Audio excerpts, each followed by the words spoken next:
What? What? What the hell is this? Harumph. I didn't get a harumph out of that guy. Give the governor harumph. Harumph! You watch your ass. I see you shiver with anticipation. Let the show begin. Hey everybody, this is David Heretic coming at you with another edition of Reactions, Reviews, and Rants. And tonight, we're doing something for the very first time on this channel. We're going back for a second look. We're coming back for a second opinion. We're coming around for a second chance. Now, listen. I did a review, I did a reaction to this song a long time ago. I say a long time ago, like it was years ago, it was months ago. Anyway, I did a song, and the video I did got a lot of mixed reactions. A lot of people agreed, a lot of people disagreed, a lot of people slammed me, and some people were pretty rude to me. So, it was suggested by a number of people that I give this song another chance. Now, normally, I wouldn't do that. Normally, I would do the song and that's it. That's all there is to it. However, I am doing this because I went back and I did some research, and I did listen to the studio version, and I heard that my biggest gripe was actually intentional. I'm talking about the song Black from Pearl Jam. This was a request for this specific version from Thomas Stute and Micah, but there was a number of people that said I should do another look at this. So I'm going to do that. Now, going into this, have I heard the song before? Yes, I've heard it several times now. I was able to go back and listen to the studio version, and my biggest gripe about it was the fact that they were slightly flat on the do-do-do-do-do-do-doos, the do-do-doos. They were slightly flat on the recording, on the live performance, and I was like, I'm not big on people singing out of key, and everybody slammed me on that. That's your biggest gripe? You're not listening to the words? You're not listening? Guys, I'm not a lyrics person. I'm not the guy that listens to lyrics. I'm a musician. I play music. Okay, I'm not one for sitting there reading lyrics. That's just not my style. So I was focused on the technicality, which that's just how I am. That's the truth. But a lot of people were saying you need to go and listen to the studio version. So I did. And sure enough, on the studio version, it was exactly like it was on the live version. So kudos to them. And I give them all the props in the world for doing that intentionally, because that's brilliant. Because to this day, out of that entire song, it's the do-do-do-do-do-do-doos, or they're stuck in my head. And I kid you not, they have been stuck in my head for months, and I cannot get them out. So maybe this will help. Then again, it might make it worse. I don't know.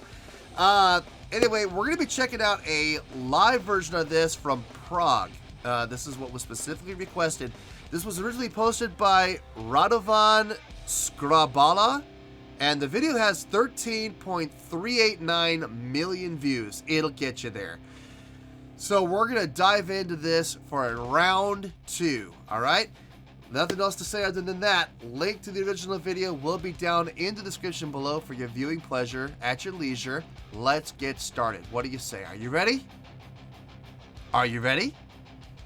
Because here we go. All right, here we go. Pearl Jam Black from Prague in 2018. So this is not too long ago. All right, let's do this. All right, boy, let's do this.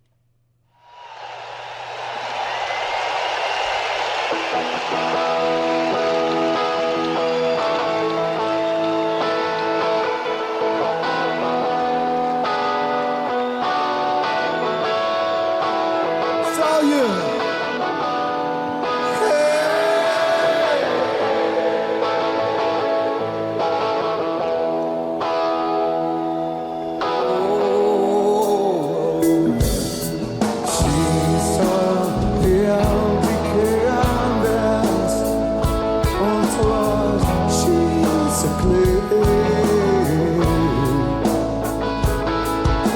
They spread all out before me as her body was still. Oh, fly horizons, we go around the soul as the earth to the sun. And I'll be here, like tasting and breathe, yes, taking it to.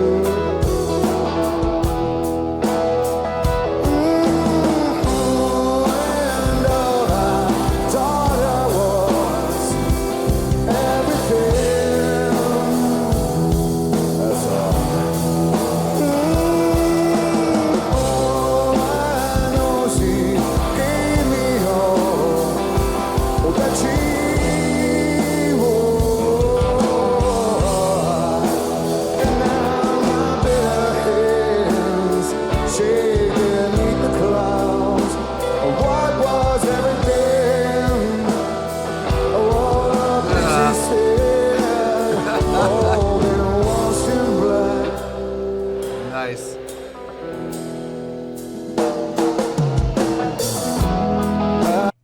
Okay, so already I'm liking this better than the acoustic version.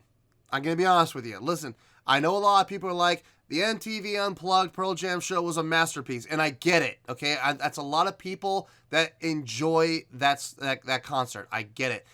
I am not a fan of acoustic music. I'm not. This is far more up my alley. I'm already digging this more. That's personal preference, okay? Am I slamming the acoustic version? No, I'm not slamming it. I'm just saying I prefer this version better.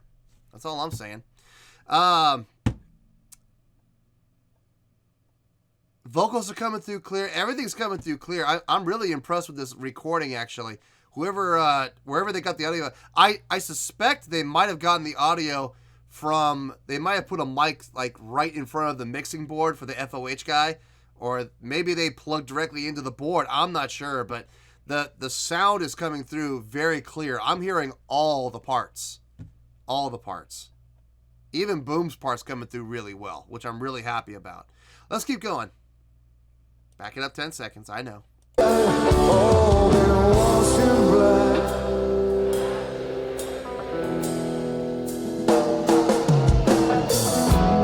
I take a walk outside.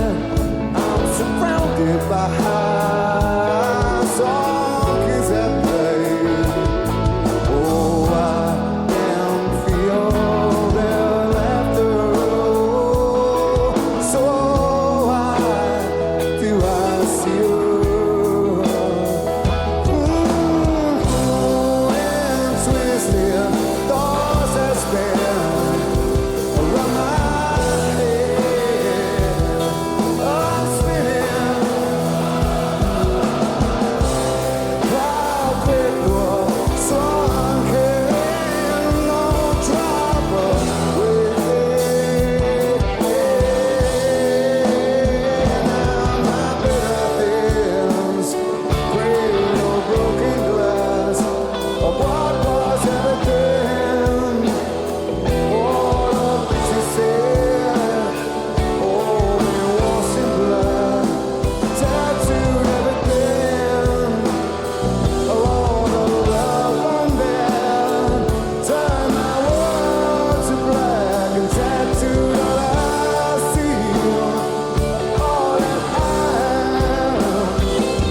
I went a long time without pausing. There's a good chance this is gonna get blocked. I'm sorry.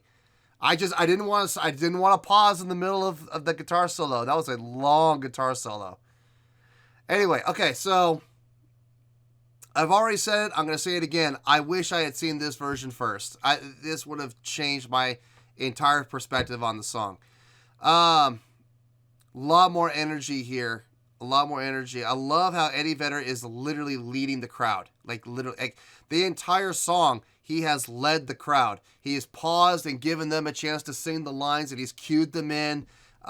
He's leading them in the sing-along right now. He, right now, is being a stage general, and that's what you want from a lead singer. That's fantastic. That guitar solo, it was long, but it was really good. A lot of flavor in that. A lot of feels. A lot of great technique, too. A lot of great bends and swells. I love that riff-based... when you take the single riff and you vamp it over and over again. Doodly, doodly, doodly, doodly, doodly, doodly, doodly, doodly, doodly, and you just get that. It's the same riff. It's 4-5-8, 4-5-8, 4-5-8, 4-5-8, 4-5-8. And you just ramp it over and over and over again. Vamp it, bam, bam, bam, bam, bam, and just faster, faster, faster. I love that. And I know Mike McCready is a big Kiss fan. I know he's an Ace Frehley fan. That is very Ace Frehley. Like, if you go back, you listen to his guitar solos from, like, Alive.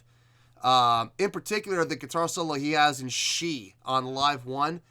You hear that clear as day on that guitar solo. I could tell Ace Frehley is a big influence of Mike McCready's, which I have a lot of respect for. But his solo was just very well done, very tasteful. The drum air has got some great fills going on, which I'm loving. He's not overbearing the fill, but he's using the fill to transition from part to part, which is really nice. Not really hearing a whole lot of Jeff. That could be a good thing or a bad thing. It's a good thing in the fact that he's not doing anything to stick out, which is a good thing. But I would like to hear more of him in the mix. I'm a bass player. I'm biased. Of course, I always want to hear more bass. That's the truth. Everybody else is filling out. Stone and Boom are both doing a great job of filling out the song and filling out all the parts that need to be filled out, so it doesn't sit there like an empty tin can. It's full. It's very full. So great sound, great mix. Man, I kind of want to go back, but I'm not gonna. It'll take too long, and I want to do another 4 minutes of an extra guitar solo. Let's just keep going. Let's finish this out. Let's finish out strong.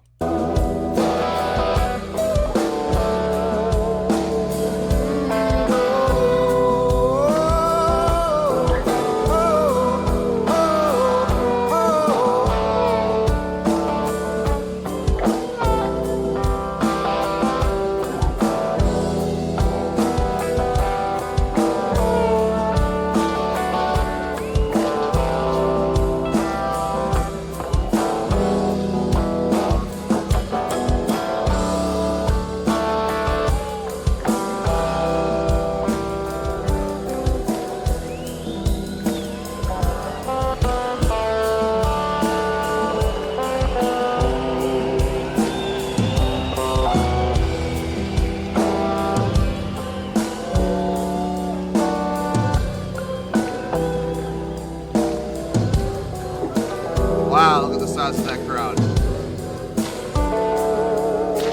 That is a big stadium.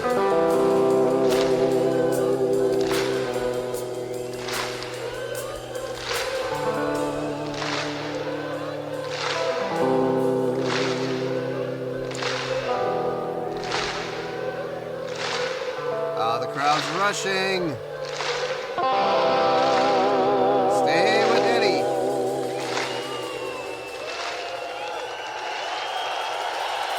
Nice. That was nice. That was a lot better. A lot better. They always say it's always better the second time around, don't they? Ha ha! You suck! I know, that was terrible.